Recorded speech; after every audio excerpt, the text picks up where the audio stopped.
कभी ऐसा महसूस होता है कि आप दिन भर लोगों के दर्द के बीच रहते हो, लेकिन रात को आते आते अपना दर्द महसूस ही नहीं होता। न रोना आता है, न खुशी महसूस होती है, न गुस्सा भी प्रॉपरली निकल पाता है, बस एक ब्लैंकनेस। अगर आप डॉक्टर हो या हेल्थ केयर से जुड़े हुए हो और ये फीलिंग फेमिलियर लग रही है, तो प्लीज रुकना, ये वीडियो आपके लिए है। Welcome to psychology for everyday life. ये जगह उन लोगों के लिए है जो रोज दूसरों के बीच रहते हैं, लेकिन खुद के इमोशंस को चुपचाप साइड में रख देते हैं। दूसरों की परवाह करते हैं, लेकिन खुद के इमोशंस की परवाह नहीं करते। आज हम बात करेंगे डॉक्टर्स के एक ऐसे इमोशनल स्टेट की जिसका नाम बहुत कम लोग जानते हैं, जिसका नाम है इमोशनल नम्बनेस। कहानी से समझते हैं। डॉक्टर अर्जुन 38 साल के हैं, एक गवर्नमेंट हॉस्पिटल में काम करते हैं। रोज dozens of patients, emergency calls, critical situations. उनके हाथ स्टेबल है, उनका दिमाग शार्प है, उनका फेस एकदम एक्सप्रेशनलेस है। लोग कहते हैं डॉक्टर को स्ट्रांग होना पड़ता है, इमोशन में आ जाए तो डिसीजन गलत हो जाएगा, और ये बात सच भी है।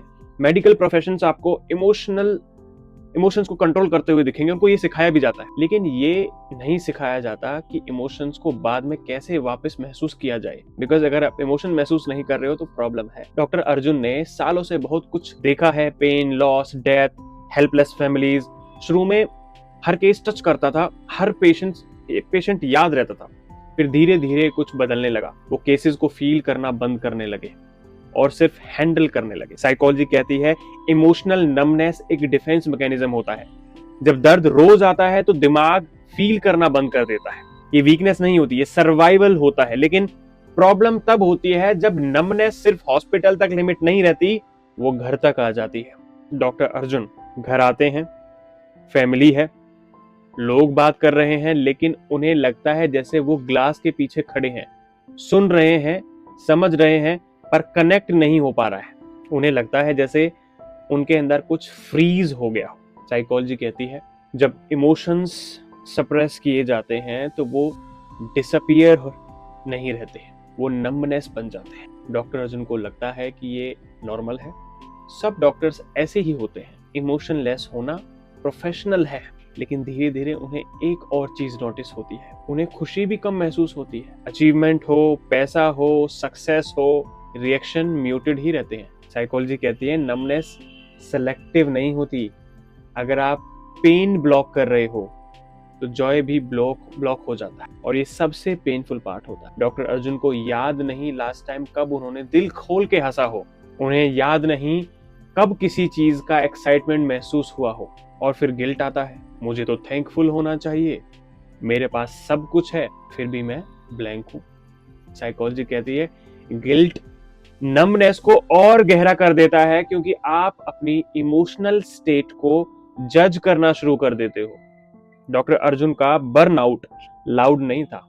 वो काम पे जा रहे थे, वो परफॉर्म कर रहे थे, रिजल्ट आ रहे थे, लेकिन अंदर से वो सिर्फ एग्जिस्ट कर रहे थे। साइकोलॉजी कहती है इमोशनल नमनेस अक्सर हाई फंक्शनिंग बर्नआउट का साइन होता है। एक दिन डॉक्टर अर्जुन ने अपने जूनियर को रोते देखा, पेशेंट लॉस के बाद। जूनियर एम्बेरस था, सॉरी सर, कंट्रोल नहीं हुआ, इमोशंस निकल गए। उस मोमेंट में डॉक्टर अर्जुन को कुछ फील हुआ, जेलसी की जूनियर डॉक्टर अभी भी फील कर पा रहा है। और वही मोमेंट था जब डॉक्टर अर्जुन ने पहली बार एक्सेप्ट किया मेरा नम होना नॉर्मल नहीं है। एक्सेप्ट करना सबसे मुश्किल होता है। डॉक्टर्स को सिखाया जाता है कि उन्हें स्ट्रांग रहना है, लेकिन साइकोलॉजी कहती है स्ट्रांग का मतलब नम होना नहीं होता। स्ट्रांग का मतलब होता है फील करना और फिर भी फंक्शन करना।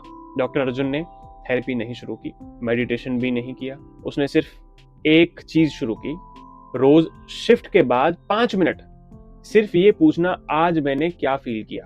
कभी जवाब नहीं आता, कभी जवाब आता, कभी सिर्फ टायर्डनेस, और वो भी ठीक था, क्योंकि नमनेस के बाद फीलिंग वापस आने में टाइम लगता है।